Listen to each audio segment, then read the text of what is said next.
ସାରଳା କରିବେ କୁଟଲ ବହୁଳ ବିରଜେ ଲାଗିବ ଗୋଳ ଘୋର କଳିକାଳ ଭଣ୍ଡ ଯେତେ ସବୁ କରୁଥିବେ ଗୋଳମାଳ ନଥିବ ତାଙ୍କର ଶରୀର ଟିକିଏ ଧର୍ମ ବଳ। ଯେ 2024 ମସିହା ଠାରୁ 2032 ମସିହା ପର୍ଯ୍ୟନ୍ତ ଭଲ କରି ଲେଖି ରଖ। ଇଏ ହଉଛି ମାଙ୍କର ବାଣୀ।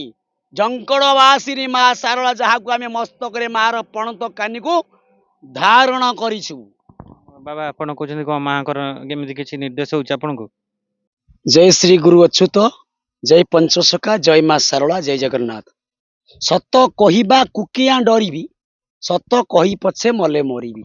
ମତେ ଏତିକି ଶିଖାଅ ସାହିଁଏ, ମୁଁ ବାବାଜୀ ହେଲେ ବି ମଧ୍ୟ ମୋର କୌଣସି ଧନ ଜନ ଲୋଡ଼ା ନାହିଁ। କାହିଁକି ନା ଭଲ କଥାଟେ ଦେବାନନ୍ଦ କହିଲ, ଇଏ ଘୋର କଳିକାଳର ଅନ୍ତିମ ସମୟ ରେ ଯଦି ଯିଏ ଧର୍ମ ପାଇଁ ସତ୍ୟ କଥା କହିଲା, ଆଜ୍ଞା ସିଏ ବଳି ପଡ଼ିବ। ବାବା ଆପଣ ସେ କଥାକୁ ତ ଯିବା, କିନ୍ତୁ ପ୍ରଥମେ ଟିକେ କୁହନ୍ତୁ ଆପଣ ଯୋଉ କହିଲେ ଅନ୍ତିମ ସମୟ, ଏଇଟା ବାବା କଣ ଅନ୍ତିମ ସମୟ? ଶୁଣନ୍ତୁ, ବର୍ତ୍ତମାନ ପାଇଁ ଘୋର କଳିକାଳ ନା, ବର୍ତ୍ତମାନ ଏବେ ହଉଛି ଘୋର କଳିକାଳ। ଘୋର କଳିକାଳର ଅନ୍ତିମ ସମୟ ଆସୁଛି। ତେଣୁ ଅନ୍ତିମ ସମୟ ଆସୁଛି ଆଗକୁ, ଏବେ ଆସିନି। ବର୍ତ୍ତମାନ ପାଇଁ ଆମେ ପ୍ରଭୁଙ୍କର ଯେଉଁ ଗୀତା ଏବଂ ଭାଗବତ ସବୁ ପୁରାଣ ଠାରୁ ଆରମ୍ଭ କରି ଗ୍ରନ୍ଥ ମାନଙ୍କରେ ଲେଖା ଅଛି। ଗ୍ରନ୍ଥ ଅଛ ମୋଟା ବହି, ଚଟି ନୁହଁ। ସମସ୍ତେ କହୁଛନ୍ତି ମାଳିକା ମାଳିକା ମାଳିକା ମାଳିକା ମାଳିକା। ତେଣୁ ଅନେକ ପ୍ରବକ୍ତା ମାନେ ବି ଅଛନ୍ତି। ବାବା ଆପଣ ପୁଣି ମାଳିକାକୁ ତର୍ଜମା କରନ୍ତି ନା ନାଇଁ? ତର୍ଜନା ଯେଉଁଠି ସତ୍ୟ କଥାଟି ଆମେ ସେଠି କହିବା, ଅସତ୍ୟକୁ ଆମେ କେବେ ବି ସ୍ୱୀକାର କରିବା ନାହିଁ। ବାବା ଏବେ ଆପଣ ଦେଖନ୍ତୁ ଅନେକ ଘଟଣା ଘଟୁଛି। ଏବେ ଏଇ ଯୋଉ 2026ରେ ଅନେକ ଭୟାବହ କଥା ଆସୁଛି ହବ ଆଗକୁ, କିନ୍ତୁ ଆପଣ କହୁଛନ୍ତି କଣ ମାଳିକା ଆପଣ ତର୍ଜମା କରିବା ଭିତରେ କଣ ପାଇଛନ୍ତି? 2026 ମସିହା ଅଙ୍କ, 2026 ମସିହା ଯୋଉ ସାଲ ଅଙ୍କ ଏବେ ଚାଲିଛି, 2026 2 2 4 ଡାହାଣ ପଟ ସଂଖ୍ୟା କେତେ ରହିଲା? 6। ତେଣୁକୁ 2 2 4 6 6 4 କେତେ? 10। ମିଶେଇ ଦେଲେ, ସେ ସଂଖ୍ୟାଟିକୁ ସମ୍ପୂର୍ଣ୍ଣ ମିଶେଇ ଦେଲେ, ଯୋଗ କରିଦେଲେ କେତେ ହଉଛି? କେତେ ହଉଛି? 10। ବର୍ତ୍ତମାନ ପାଇଁ 10 ମହାବିଦ୍ୟା ସାରା ବିଶ୍ୱରେ ଆବିର୍ଭାବ। 10 ମହାବିଦ୍ୟା ଅଚେତ, ମାତଙ୍ଗୀ, କାଳୀ, ଭୁବନେଶ୍ୱରୀ, ତ୍ରିପୁରା, ଗାୟତ୍ରୀ, ସାବିତ୍ରୀ, ବେଦମତୀ, ଯେଉଁ 10 ମହାବିଦ୍ୟା 2024 ମସିହା ଠାରୁ ଅଷ୍ଟ ଦିଗପାଳ, ଅଷ୍ଟ କୋଣ ଘେରି ସାରିଲେଣି। ଏଟା ହଉଛି ସତ୍ୟ। ଆରେ ତମେ ଯୋଉ ଘରେ ବାସ କରୁଛ, ସେ ଘରର କେତୋଟି ଦିଗ କୋଣ?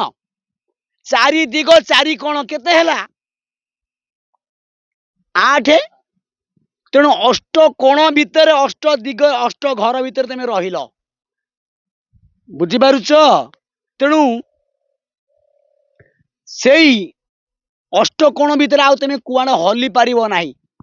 ପୂର୍ବ, ପଶ୍ଚିମ, ଉତ୍ତର, ଦକ୍ଷିଣ, ନୈଋତ୍ୟ, ବାୟୁ, ଯେତେ ଯୋଉ ଆମର ଅଷ୍ଟ କୋଣ ଅଛି, ଅଷ୍ଟ ଦିଗ ଅଛି, ସେ ଅଷ୍ଟ କୋଣ ଭିତରେ ତମେ ଘର ଭିତରେ ରହିଲ।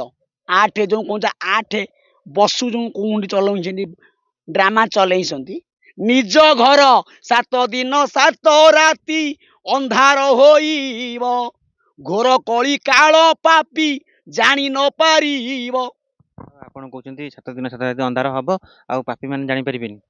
ଏଟା ସତ୍ୟ ଆଜ୍ଞା। 7 ଦିନ 7 ରାତି ଅନ୍ଧାର ପରା।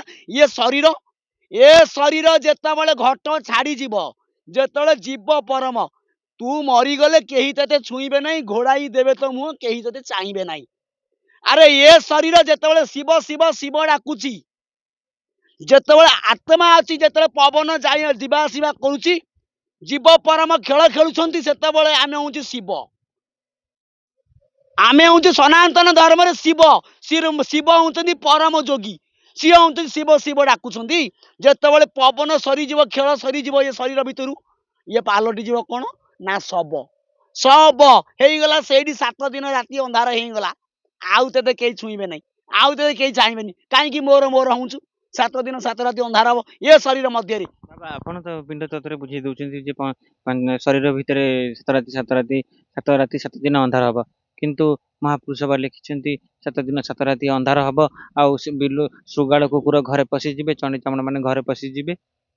महापुरुष लिखिते से शरीर को लेकिन अरे जाग्रत जहा अच्छी ए पिंड रे ता घटे ब्रह्मांड रे जहा अच्छी ए पिंड मध्य ପିଣ୍ଡରେ ଘଟିବ ବ୍ରହ୍ମାଣ୍ଡରେ ପୁଣି ଘଟିବ କି ନାହିଁ? ब्रह्मांड पर लोक देखाणिया देखा सुंदर कखारु बड़ी महाकाल पल बाहर चई किछि कण भीतर खोल रे माल तेणुक ये भंड माने सब हेबे माल माल तांको भितरे लागिव घोर कली रे गोल तेणु समेत कहे मु बड़ा मु बड़ा मु बड़ आज्ञा सत्य तेतया द्वापर कली 4 जुग 4 जुगरे सत्य जुगरे थिला आउची 4 संख्या आउची राक्षस 4 संख्या थिला आउची देवता तेणु त्रेतया जुगरे आसिले कौन ना 3 संख्या आसीगले हूँ राक्षस 3 संख्या आसीगले देवता आ द्वापर जुगरे आसीगले कौन ना 2 संख्या देवता आउ 2 संख्या हूँ कौन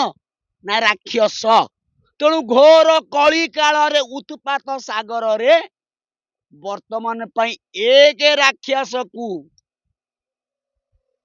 एक देवता चलिब लड़ई सरी नाही देवनीति हारी नाही दास रथी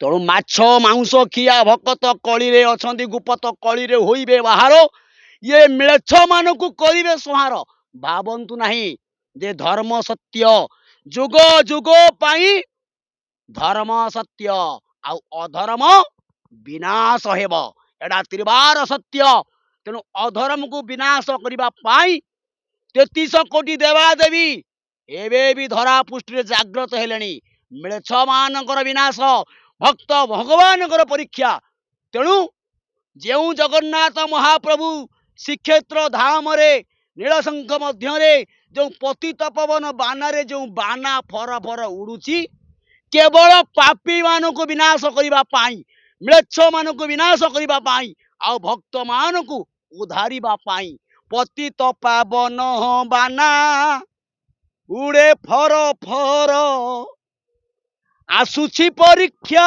बेल भक्तंकु उधार हे भक्तंकु उधार भल कथाटिए बापा प्रथम कही जे 2024 मसीहा ठारू 2032 मसीहा पर्यंत भल कि लेखि रखा ये हूँ मांकर वाणी जंकड़वासिनी माँ सारला जहाँ को आम मस्तक मार पणत कानी को धारण करिछु।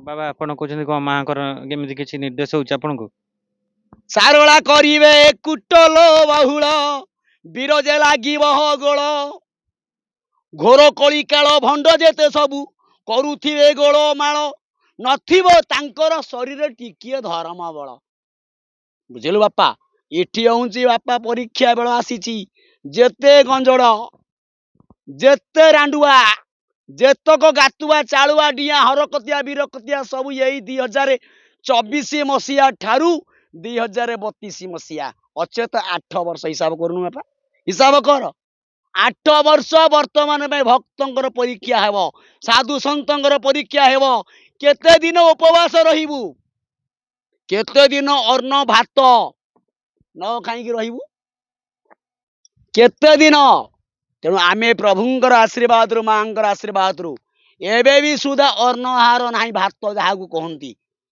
तेणु भात आहार नहीं चाहा पानी रे जिन नए बाबा आपण अन्न खान केबे नुहे आपण पचारिबे पचारिबे जे आमे अन्न भात खाउनु अन्न खाउछु भात खाउनु अन्न खाउछु ना अन्न खाइबुनु बंचिबु केमती अन्न खाउची किंतु भात खाउ नहीं महापुरुष लेखिथिले कौन लेखिले अन्न विहुने हंसहानी अरे मूढ़ जोग साधिबु तू कहा घेनी मन पागला रे ଏକାକ୍ଷର ଜପ କର। ଅଜପା ଅଣସୂତ୍ରରେ ଭେଟିବୁ। ଯଦି ଜପିବୁ ତାହେଲେ ଏକାକ୍ଷର ଜପ କର, ପାଇବୁ ଅଣାକାର। ଯେଉଁ ଅନାମରୁ ନାମରୁ ଚାଲିଛି ସବୁ ଅନାମ ଅଜପା ଅଣସୂତ୍ର।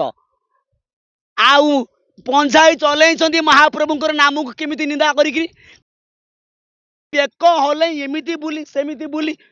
ହରେ ରାମ କୃଷ୍ଣ ଯୋଉ ଜପ କରୁଛନ୍ତି କେତେ ସବୁ ଭାଣ୍ଡାମି ଭେରସାମି। ମହାପ୍ରଭୁ କଣ କହିଲେ ଯେ କଳି ଯୁଗରେ ଏମିତି ମରିବା ପାଇଁ ମୋ ନାମକୁ ଅପପ୍ରଚାର କରିବେ।